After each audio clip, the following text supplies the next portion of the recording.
everybody, Nick Skiba here with a 2019 Ram half-ton with a 5.7 Hemi, and I believe this is a Bighorn. It's again a 2019, and it's a quad cab, so it's a shorter cab made for golf clubs and pets.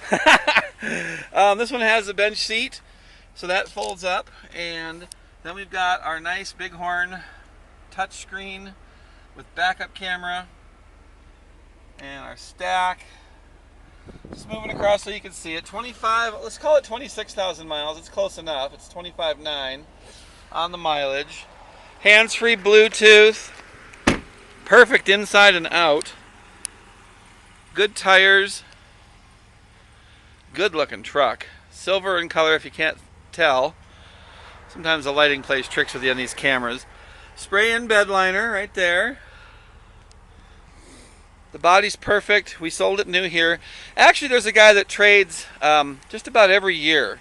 So we get them a year old and sell them and make lots of people happy because they buy something basically as close to almost new as you could want it. This is one of such trucks right here.